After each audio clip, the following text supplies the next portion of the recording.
Bidadi township ವಿಚಾರ ಏನಿದೆ ಅದು ಸಿಕ್ಕಾಪಟ್ಟೆ ತಾರಕಕ್ಕೇರಿದೆ. ಯಾವ ಮಟ್ಟಕ್ಕೆ ಅಂದರೆ ಗೋರ್ಮೆಂಟ್ ಆಫೀಸರ್ಸ್ಗಳಿಗೆ ಹಿಟ್ಟಾಡಿಸ್ಕೊಂಡು ಹೊಡೆದಿದ್ದಾರೆ ರೈತರು. ಪೊರಕೆ ಸೇವೆಯನ್ನು ಮಾಡಿದ್ದಾರೆ. ಯಾರ್ಯಾರು ಸರ್ವೆ ಆಫೀಸರ್ಸ್ ಹೋಗಿದ್ರು ಅವರ ಕಾರುಗಳನ್ನು ಧ್ವಂಸ ಮಾಡಿ ಪೊರಕೆ ಹೆಣ್ಮಕ್ಳು ಗಂಡ್ಮಕ್ಳು ಅಂತ ಹೇಳಿ ನೋಡದೆ ರೈತರು ಪೊರಕೆಯಲ್ಲಿ ಹೊಡೆದಿದ್ದಾರೆ. ಸರ್ವೆ ಆಫೀಸರ್ಸ್ ಎಲ್ಲರೂ ಕೂಡ ಸ್ಟೈಲಾಗಿ ಇನೋವಾ ಕಾರ್ ಇಳಿದು ಕೈಯಲ್ಲಿ ಮೊಬೈಲ್ ಹಿಡ್ಕೊಂಡು ಹಾಗೆ ಹಲವಾರು ಫೈಲ್ಗಳು ಹಿಡ್ಕೊಂಡು ಇನ್ನೇನು ಸರ್ವೆ ಮಾಡಕ್ಕೆ ಹೋಗ್ತೀವಿ ಅಂತ ಹೇಳಿ ಅಂದ್ಕೊಂಡು ಹೋಗಿದ್ರು. ಬಟ್ ಅಲ್ಲಿ ಆಗಿದ್ದೇ ಬೇರೆ.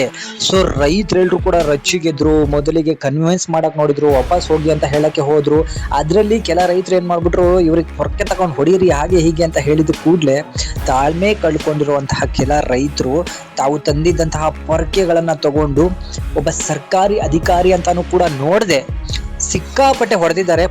ಪೊರಕೆಗಳಲ್ಲೇ ಹೆಣ್ಣು ಮಕ್ಕಳಿಗೂ, ಅದು ಕೂಡ ಸರ್ಕಾರಿ ಅಧಿಕಾರಿ ಹೆಣ್ಣು ಮಕ್ಕಳಿಗೆ ಪೊರಕೆಗಳಲ್ಲೇ ಪೂಜೆಯನ್ನ ಮಾಡಿಬಿಟ್ಟಿದ್ದಾರೆ. ಸೊ ಕಾರ್ಗಳ ಮೇಲೆ ಕಲ್ಲುಗಳನ್ನು ತೂರಿದ್ದಾರೆ. ಕಾರಿನ ಗ್ಲಾಸ್ಗಳನ್ನೆಲ್ಲೂ ಕೂಡ ಚಲ್ಲಾಪಿಲ್ಲಿ ಆಗೋದ್ ರೀತಿ ಹೊಡೆದು ಹಾಕಿದ್ದಾರೆ.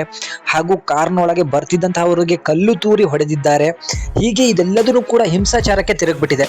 ಟೌನ್ಶಿಪ್ ವಿಚಾರದಲ್ಲಿ ಫಸ್ಟಿಂದನೂ ಕೂಡ ಇಲ್ಲಿ ಕೆಲವರು ಸಹಮತ ವ್ಯಕ್ತಪಡಿಸಿದ್ರೆ, ಇನ್ನು ಕೆಲವರು ನಾವು ಕೊಡಲ್ಲ ಅಂತ ಹೇಳಿ ಹೇಳ್ತಾ ಇದ್ರು. ಇದಕ್ಕೆ ಯಾವುದೇ ರೀತಿಯಾದಂತಹ ತಲೆ ಕೆಡಿಸ್ಕೊಳ್ದೇ ಇರುವಂತಹ ಸರ್ಕಾರ ಫೈನಲ್ ಆಗಿ ಒಂದು ಸ್ಟೇಟ್ಮೆಂಟ್ ಅನ್ನು ಹೊರಡಿಸುತ್ತೆ, ನಾವು ಮಾಡೇ ಮಾಡ್ತೀವಿ ಅಂತ ಹೇಳಿ. ಸೊ ಅದಕ್ಕೆ ತುಂಬಾ ಜನ ರೈತರು ಒಪ್ಪಿಗೆಯನ್ನ ಕೊಟ್ರೆ, ಇನ್ನು ಕೆಲ ರೈತರು ಒಪ್ಪಿಗೆಗಳನ್ನ ಕೊಡೋದಿಲ್ಲ. ಸೊ ಕೊಡದೇ ಇರೋಕೆ ಏನೂ ಮಾಡೋದಿಲ್ಲ, ನಮಗೆ ಮೆಜಾರಿಟಿ ಆಫ್ ವೋಟ್ ನಾವು ಕೊಡ್ತೀವಿ ಅಂತ ಹೇಳಿ ಬಂದಿರೋದ್ರಿಂದ ನಾವು ಟೌನ್ಶಿಪ್ ಮಾಡೇ ಸಿದ್ಧ ಅಂತ ಹೇಳಿ ಸರ್ಕಾರ ತೀರ್ಮಾನಗೊಂಡುತ್ತೆ. ಸೊ ಈ ತೀರ್ಮಾನಕ್ಕೆ ಬದ್ಧವಾಗಿ ಇವತ್ತು ಸರ್ವೆ ಮಾಡಲಿಕ್ಕೆ ಹೋದಾಗ ಇಂತಹ ಒಂದು ಹಿಂಸಾಚಾರ ಘಟನೆ ನಡೆದು ಹೋಗಿದೆ. ಈ ಹಿಂದೆ ಯಾವತ್ತೂ ಕೂಡ ನಡೆದಿರಲಿಲ್ಲ. ಯಾವ ಮಟ್ಟಕ್ಕೆ ಅಂತ ಹೇಳಿದ್ರೆ, ಕೆಲವರಿಗೆ ತಲೆನೇ ಹೋಳಾಗ್ಬಿಟ್ಟಿದೆ, ಆ ರೀತಿ ಹೊಡೆದ್ಬಿಟ್ಟಿದ್ದಾರೆ ಕಲ್ಲುಗಳಲ್ಲಿ.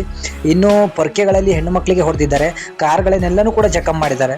ಈ ಪರಿಸ್ಥಿತಿ ಈಗ ತಿಳಿ ಆಗಿದೆ. ಬಟ್ ಇದರ ಪರಿಣಾಮವನ್ನು ಯಾರ್ಯಾರು ಅನುಭವಿಸ್ತಾರೋ ಗೊತ್ತಿಲ್ಲ.